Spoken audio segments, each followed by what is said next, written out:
میں ہوں رحمۃ اللہ قوادری۔ السلام علیکم ورحمۃ اللہ وبرکاتہ۔ بسم اللہ الرحمن الرحیم۔ اسلامی وظیفہ چینل آج سیدنا عائشہ صدیقہ رضی اللہ تعالیٰ عنہا سے روایت ہے کہ رسول اکرم صلی اللہ علیہ وسلم ایک دن بقیہ میں جنت نبوی میں جنازہ پڑھ کر واپس میرے پاس تشریف لایا۔ اس وقت میری سر میں درد ہو رہے تھے۔ میں نے کہہ رہا تھا کہ درد سر میری پھٹ رہا ہے۔ آپ صلی اللہ علیہ وسلم نے فرمایا، نہیں عائشہ، بلکہ میری سر سے پھٹا جا رہا ہے۔ مزید آپ نے فرمایا، تمہیں پریشان ہونے کی کوئی ضرورت نہیں ہے۔ اگر تم مجھ سے پہلے وفات پا گئے تو میں تمہیں خود غسل دوں گا، کفن پہناؤں گا، نماز جنازہ ادا کروں گا اور تمہیں دفن کر دوں گا۔ میں عرض کیا، مجھے تو یہی نظر آ رہا ہے۔ جب آپ صلی اللہ علیہ وسلم نے سب کام کر چکا تھا تو میرے گھر واپس تشریف لایا اور وہاں اپنے کسی زوجہ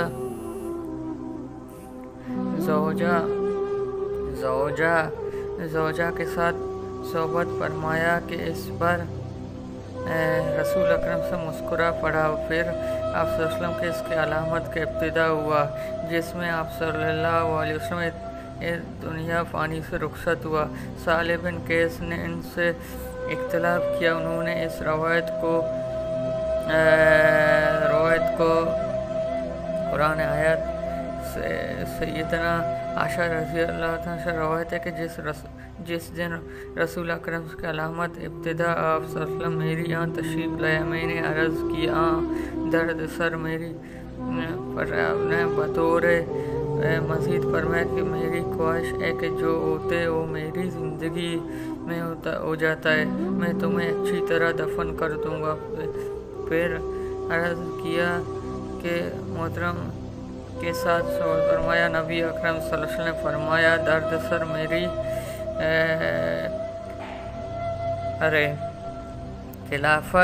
خلافت کا زیادہ مستحق ہوں، حالانکہ مسلمان حضرت ابو بکر کے علاوہ کسی کو تسلیم نہیں کرے گا۔ فائدہ، نبی اکرم صلی اللہ علیہ وسلم کی گواہ پوری ہوا تو آپ صلی اللہ علیہ وسلم وفات کے بعد مسلمانوں نے سیدنا حضرت ابو بکر کے علاوہ کسی پر اپنے امیر تسلیم نہیں کیا۔ تو نبی اکرم صلی اللہ علیہ وسلم مرض وفات میں جو تجربہ لکھا چاہیا تو وہ سیدنا حضرت ابو بکر اپنے قریبِ مزاج کرنا ہی تھا۔ نبی اکرم صلی اللہ علیہ وسلم کی بیماری کا ابتدا حضرت میمونہ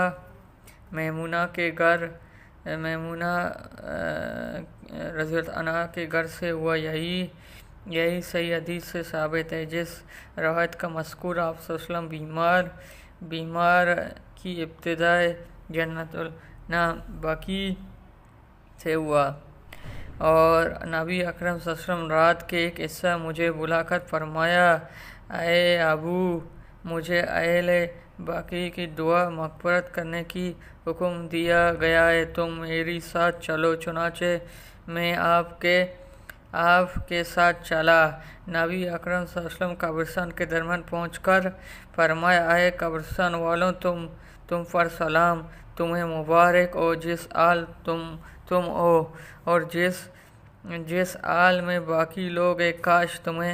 کاش تمہیں پتہ ہوتے کہ جس چیز اللہ نے تمہیں بچایا ہے، بعد دیگر فتنے اندر کی رات کی طرح چمکے، اور آنے والے فتنے سے پہلے سے برا ہے۔ پھر آپ صلی اللہ علیہ وسلم نے میری طرف متوجہ ہو کر فرمایا، اے ابو، مجھے دنیا کی خزانوں کی چابیوں دیا گیا ہے، اس میں ہمیشہ رہنے والے دنیا کے بعد جنت کا پروان دیا گیا ہے، اور مجھے اللہ تعالیٰ سے ملاقات جنتوں میں سے ایک اختیارات دیا کہ میں عرض کیا کہ میری ماں باپ آپ پر قربان ہو، آپ دنیا کی چابیوں اور اس میں ہمیشہ کو اختیار کیے، اس کے بعد جنت کا پروانہ حاصل کیجیے۔ آپ نے فرمایا، اللہ کی قسم، ابو نے اللہ تعالیٰ کی ملاقات اور جنت کی پسند کر لیا۔ پھر آپ صلی اللہ علیہ وسلم نے اہل بقیہ کے لیے دعا فرمایا اور واپس پلٹ گیا۔ چنانچہ اگلے دن ہی صبح کے آپ صلی اللہ علیہ وسلم کے اس مرض ابتدا ہو چکا تھا جس میں اللہ رب العزت نے روح کو قبض لیا۔ اس کی حضرت عبداللہ بن اور اس کے استاد حضرت عبید بن آس دونوں کی جاہلیت کے سبب بن جبر کی جگہ عبداللہ بن یہ وہم نبی اکرم صلی اللہ علیہ وسلم کی خدمت میں ایک خاتون حاضر ہوا۔ اس نے کسی معاہدے آپ سے بات چیت کیا، پھر تو نبی اکرم صلی اللہ علیہ وسلم نے دوبارہ آنے کا حکم دیا۔ اس سے عرض کیا کہ یا رسول اللہ، اگر میں آؤں گا آپ کو نہ پاؤں تو کیا کروں؟ تو روایت حدیث بیان کرتا ہے کہ گویا اس کا اشارہ نبی اکرم صلی اللہ علیہ وسلم کی وفات کی طرح تھا۔ آپ صلی اللہ علیہ وسلم نے فرمایا اگر تو مجھے نہ پائے تو ابو بکر کے پاس چلا جائے۔ تو جب نبی اکرم کے وفات کے وقت قریب ہوا تو اس وقت گھر کا کچھ مرد موجود تھا، جن میں ایک سیدنا عمر بن خطاب رضی اللہ تعالیٰ عنہ بھی تھا۔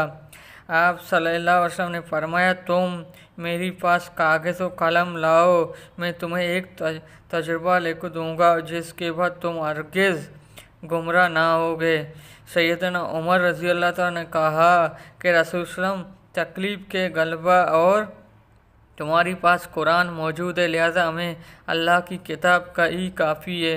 گھر والوں نے اس بارے میں اختلاف کیا اور جھگڑنے لگا۔ ان میں سے کچھ کہہ رہے تھے کہ تم کاغذ قلم دو اور اللہ کے رسول تمہیں ایک تجربہ لکھ دے گا جس کے بعد تم ہرگز گمراہ نہ ہوگے، جب کچھ لوگ وہی بات کہہ رہے تھے جو سیدنا عمر نے کہا تھا۔ جب انہوں نے رسول اکرم کے پاس بکثرت اختلاف اور شور کیا تو رسول اکرم صلی اللہ علیہ وسلم نے فرمایا میری پاس اٹھ جاؤ۔ اور روایت حدیث ہے کہ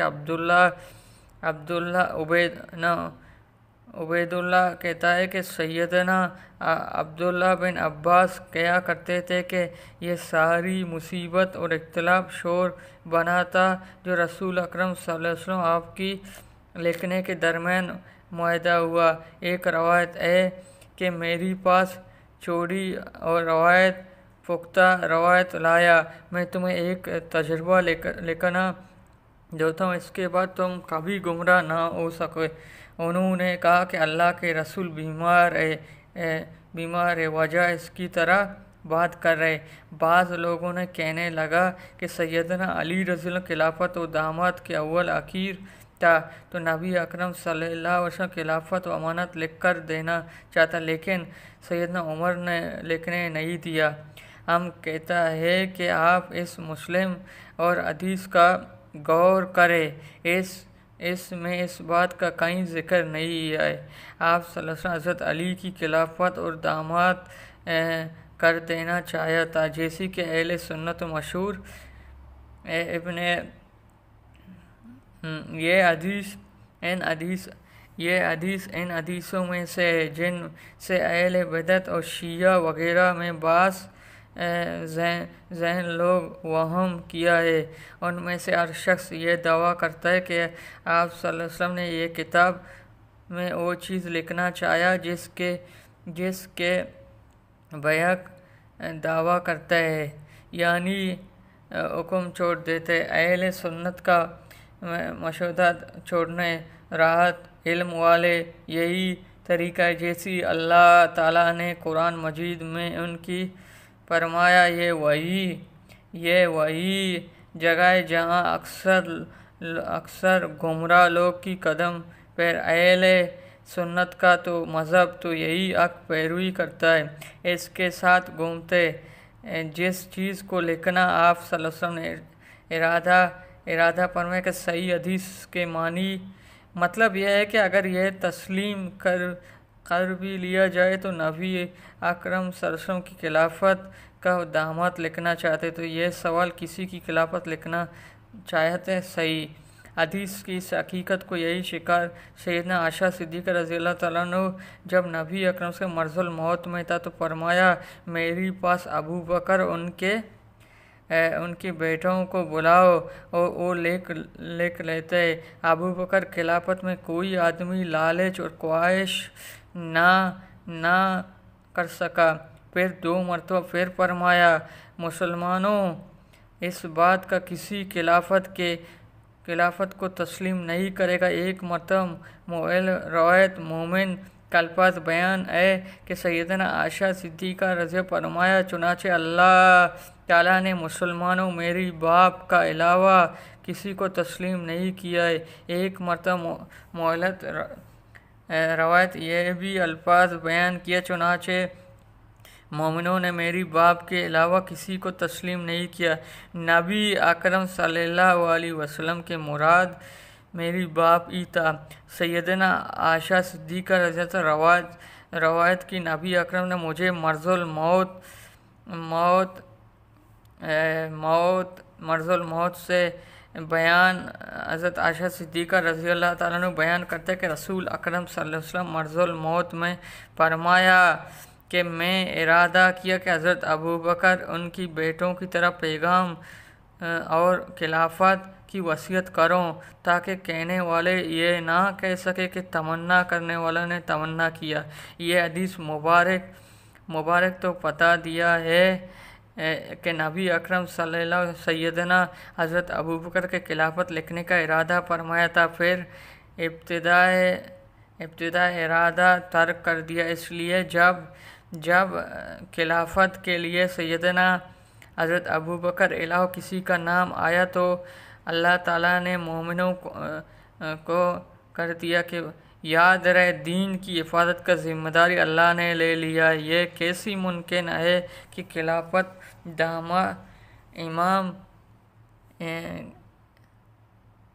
امامت اللہ کی طرف سے مسنون سیدنا علی رضی اللہ عنہ اول آخر پوری امت کے خلاف متقی ہو جائے۔